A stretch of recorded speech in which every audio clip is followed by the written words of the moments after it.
পবিত্র ঈদুল আজহা উপলক্ষে আনোয়ারা ও কর্ণফুলী উপজেলার ৮,০০০ অসহায় দুস্থ এবং নিম্ন আয়ের পরিবার এবং দলীয় কর্মীলয় ঈদ উপহার দিয়ে বাংলাদেশ আওয়ামী লীগের অর্থ পরিকল্পনা বিষয়ক সম্পাদক এবং অর্থ প্রতিমন্ত্রী ওয়াসিকা আয়েশা খান এমপি। জুনের ১৬ তারিখ রবিবার তৈলার টিভি স্কুলত বারোহাইন ইউনিয়নের গরিব দুস্থ অসহায় মানুষ এবং কর্মজীবীদের মাঝে অর্থ প্রতিমন্ত্রীর উপহার বিতরণ করা হয়। এই সময় উপস্থিত আছেন সাবেক চেয়ারম্যান আব্দুল গাফফার চৌধুরী, দক্ষিণ জেলা তাঁতি লীগের সহসভাপতি আজিজুল হক আজিজ, জসিমউদ্দিন সহ আওয়ামী লীগ, যুবলীগ ও ছাত্রলীগের নেতাকর্মী।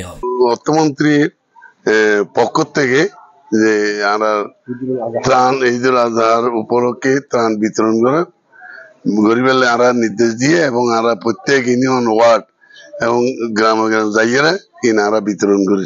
মাননীয় অর্থ প্রতিমন্ত্রী ওয়াসিকা আয়েশা খান এমপির পক্ষতুন মন্ত্রীর পক্ষতুন আনোয়ারা এবং কর্ণফুলীবাসীকে পবিত্র ঈদুল আজহার শুভেচ্ছা ও ধন্যবাদ। এর আগে জুনের ১৫ তারিখ শনিবার নগরীর চন্দনপুরা অর্থ প্রতিমন্ত্রীর বাসভবনত ঈদ উপহার বিতরণ কার্যক্রম উদ্বোধন করছে অর্থ প্রতিমন্ত্রী। পরে উপজেলার প্রত্যেক ইউনিয়নের অসহায় পরিবার ও দলীয় কর্মীদের মাঝে বিতরণ করিবেলাই এসব উপহার হস্তান্তর করা হয়। হস্তান্তরের সময় উপজেলা এবং ইউনিয়ন আওয়ামী লীগ, যুবলীগ, ছাত্রলীগের নেতাকর্মী উপস্থিত আছে। অর্থ প্রতিমন্ত্রীর পক্ষে আনোয়ারা উপজেলার ১১ ইউনিয়ন এবং কর্ণফুলী উপজেলার মানুষের কাছে তার নেতাকর্মী এসব উপহার পৌঁছায় দিয়ে।